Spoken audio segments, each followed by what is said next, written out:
সুপ্রিয় শিক্ষার্থী ও ভিউয়ার্স, জীববিজ্ঞান বিষয়ক ইউটিউব চ্যানেল বায়োলজিস্কুসের পক্ষ থেকে আমি নীতির স্যার তোমাদের শুভেচ্ছা জানাচ্ছি। সরকারি ভিএল কলেজ আয়োজিত অনলাইন ক্লাসের অংশ হিসেবে প্রাণীবিদ্যা বিভাগের স্নাতক সম্মান তৃতীয় বর্ষ ও উচ্চ মাধ্যমিক পর্যায়ের আরও একটি সমন্বিত ক্লাস নিয়ে আজ হাজির হয়েছি। আজকের আলোচ্যসূচি জেনেটিক বিষয়ক গুরুত্বপূর্ণ টার্মিনোলজি, হাইব্রিডাইজেশন বা সংকরায়ন।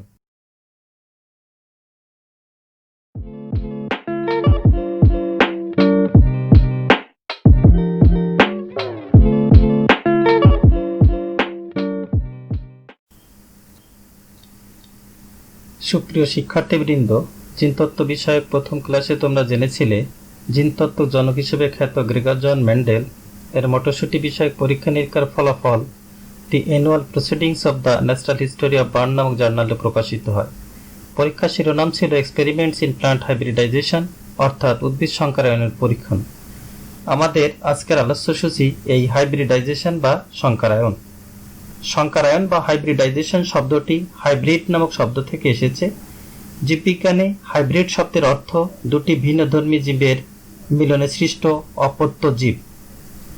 সংজ্ঞাকারে যদি বিষয়টি আমরা দেখি, hybrid is the offspring resulting from combination the qualities of two organism, অর্থাৎ হাইব্রিড হচ্ছে একটা অপত্য জীব যেটি মূলত দুটি ভিন্নধর্মী জীবের মিলনে তৈরি হয়, of different breeds, varieties, species or genera, অর্থাৎ এটা হতে পারে বিভিন্ন ব্রিড, ভ্যারাইটি বা জাত, স্পেসিস বা প্রজাতি, জেনারা বা গণ, থ্রু সেক্সুয়াল রিপ্রোডাকশন, অর্থাৎ যৌন প্রজননের মাধ্যমে। এটা যদি আমরা বাংলায় দেখি, ভিন্ন গুণসম্পন্ন দুটি জীবের মধ্যে যৌন মিলনের মাধ্যমে সৃষ্ট অপত্য বংশধরদের সংকর বলা হয়। এখানে ভিন্ন জীব বলতে বিভিন্ন ব্রিড, জাত, প্রজাতি বা গণের কথা বলা হয়েছে। এটা গেল আমাদের সংকর বা হাইব্রিড।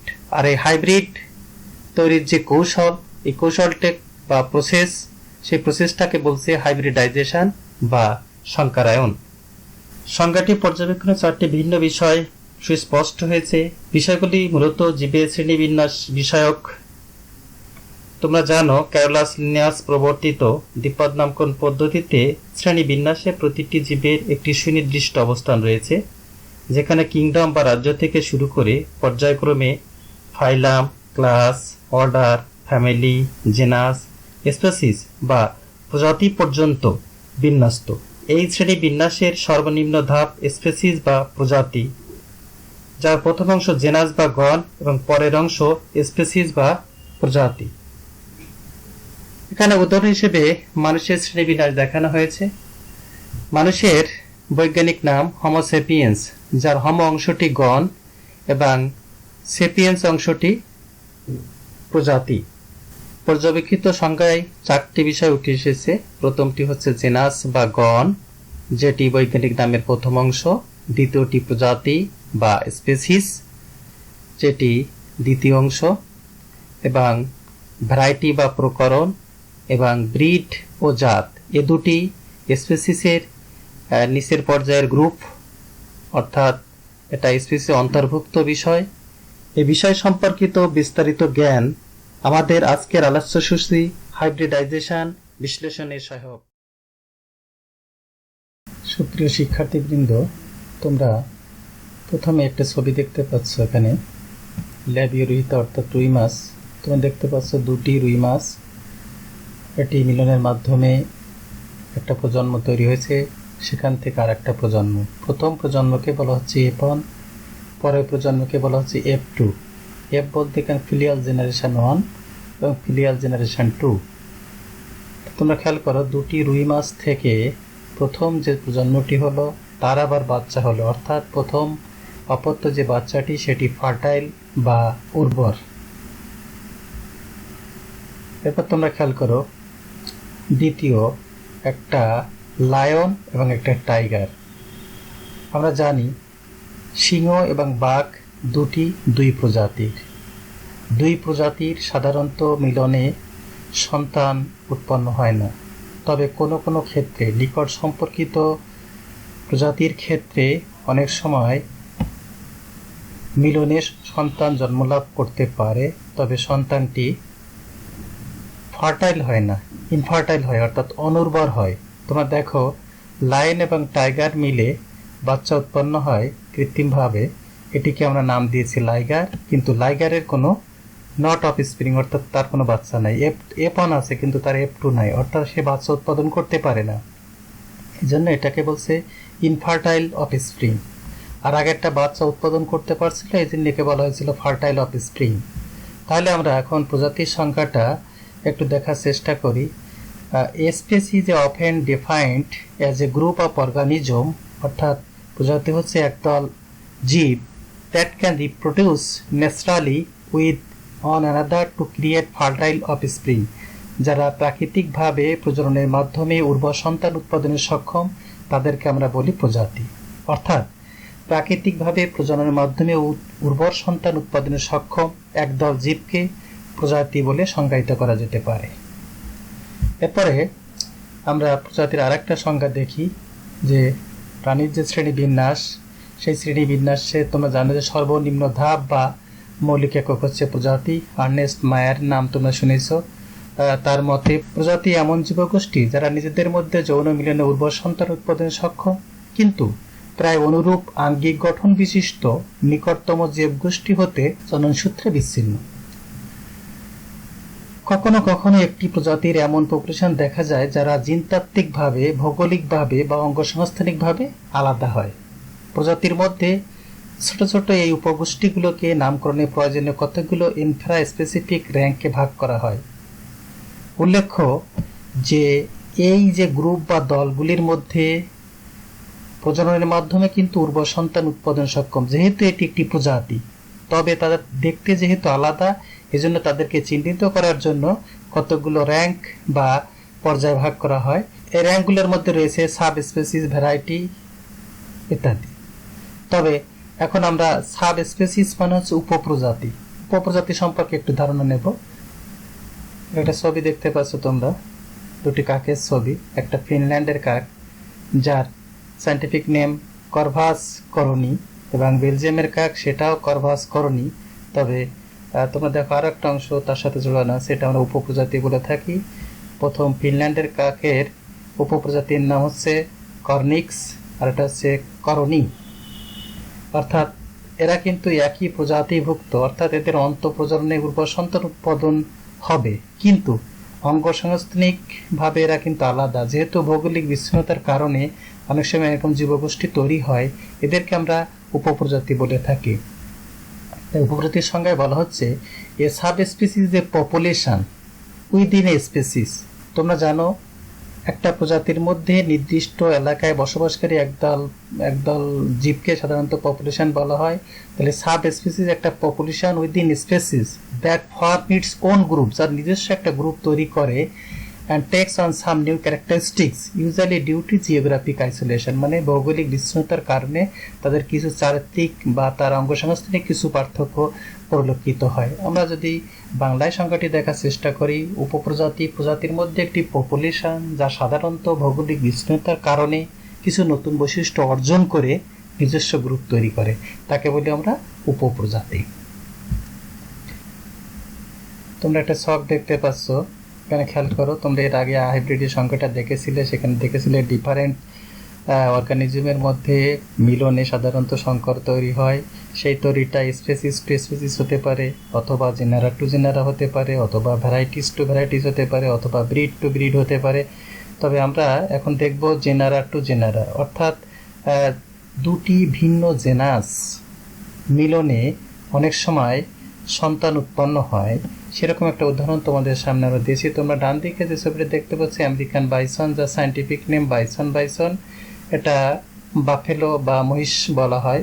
এদিকে দেখো ডোমেস্টিক ক্যাটেল, যেটাকে তোমার বস টাউরাস বলা হয়।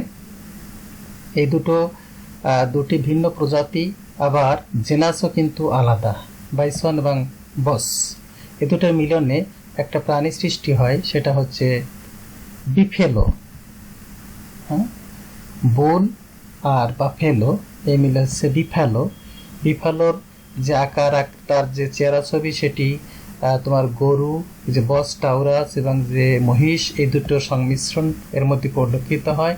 অর্থাৎ এখানে ডিফারেন্ট, আমরা দেখছি যে ডিফারেন্ট জেনারার মধ্যে মিলনে অনেক সময় হাইব্রিড তৈরি হয়, ডিফারেন্ট জেনারা। এখন আমরা দেখব জেনারা এক কিন্তু স্পেসিস আলাদা, এমন একটি উদাহরণ। একটু আগেই তোমরা দেখেছিলে যে, তোমরা দেখো এখানে সিংহ এবং বাঘ, সিংহের বৈজ্ঞানিক নাম প্যান্থেরা লিও এবং বাঘের বৈজ্ঞানিক নাম হচ্ছে প্যান্থেরা টাইগ্রিস। এই দুটোর মিলনে হয়েছে লাইগার, কারণ লায়নের এলাই এবং টাইগারের গার মিলে হচ্ছে লাইগার। অর্থাৎ এই দুটোর মিলনে প্রথম প্রজন্মে সন্তান হতে পারে, তবে দ্বিতীয় প্রজন্মে সন্তান উৎপন্ন হয় না।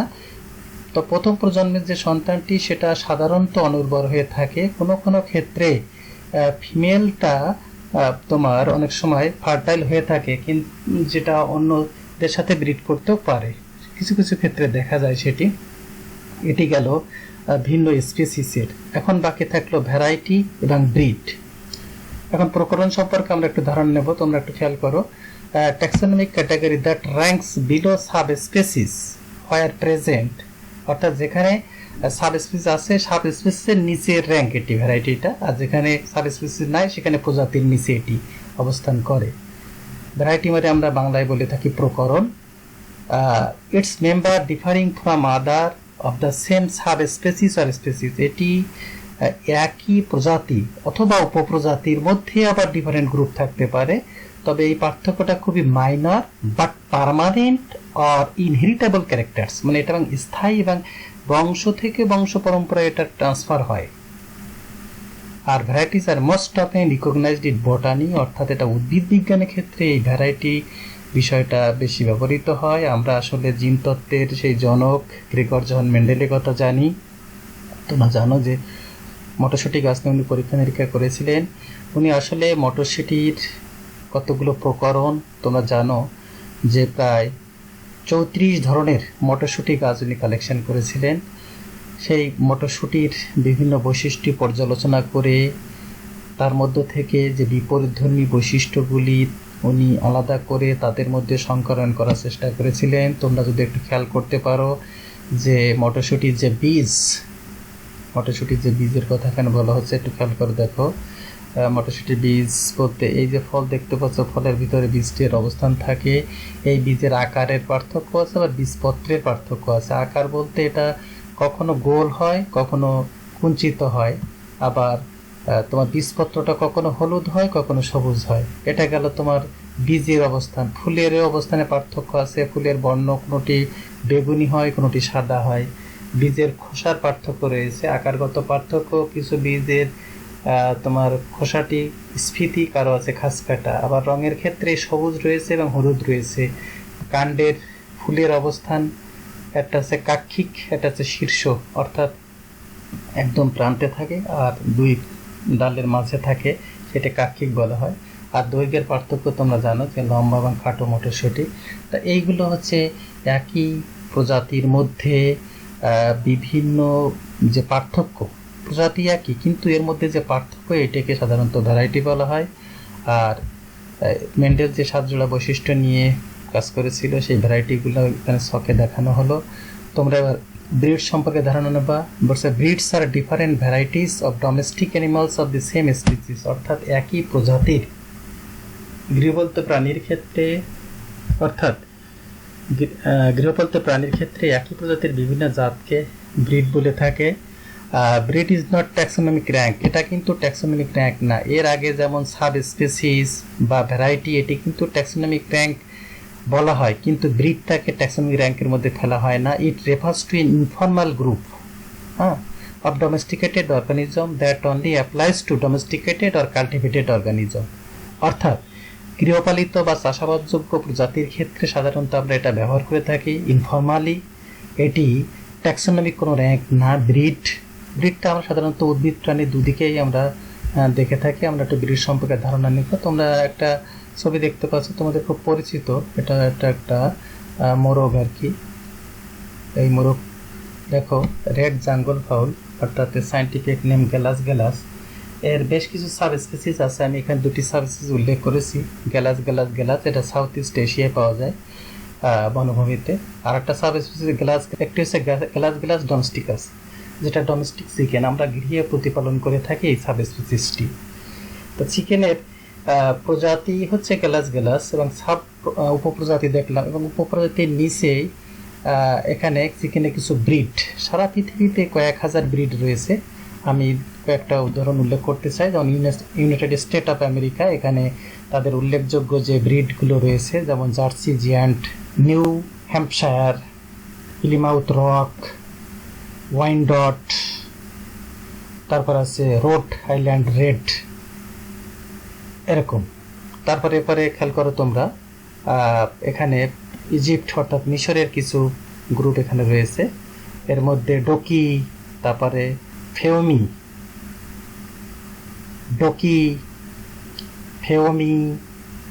সিনহাল, এরকম অনেক ব্রিড রয়েছে। তা আমি একটা উদাহরণ এখানে দিতে চাই, তোমরা একটা ছবি দেখতে পাচ্ছ, এটি মূলত সোনালী, বাংলাদেশে খুব প্রচলিত একটি ব্রিড যেটার নাম সোনালী।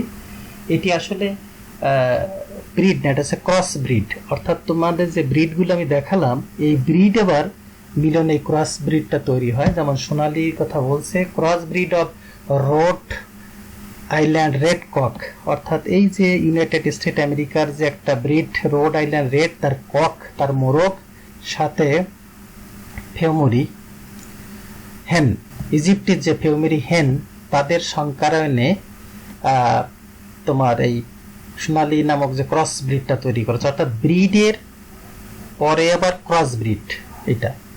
এবং এটা similar phenotype appearance to the local chickens, অর্থাৎ আমাদের স্থানীয় যে চিকেন বা মোরগ মুরগিগুলি আছে একদম ওরকমই দেখতে, এর জন্য একটু প্রচলিত রয়েছে। সুপ্রিয় শিক্ষার্থীবৃন্দ, হাইব্রিডাইজেশন শিক্ষণের ধারাবাহিকতায় 4টি শব্দ, অর্থাৎ হাইব্রিড হতে পারে, জেনাস টু জেনাস সেটি জেনেছি, স্পেসিস টু স্পেসিস সেটাও জানলাম, এরপর দেখলাম ভ্যারাইটিস টু ভ্যারাইটিস, আর সর্বশেষ জানলাম ব্রিড টু ব্রিড। সুপ্রিয় শিক্ষার্থী, এই ছিল আজকের আলোচনা। তোমরা জানো যে বিজ্ঞান বিষয়ক বাংলা টিউটোরিয়াল বায়োলজি স্কুলস নামক ইউটিউব চ্যানেলে পাওয়া যাচ্ছে। তোমরা এই চ্যানেলটি সাবস্ক্রাইব করবে, ভালো লাগলে লাইক, কমেন্টস, শেয়ার করার অনুরোধ রইল। আজ এই পর্যন্ত, দেখা হবে আগামী ক্লাসে।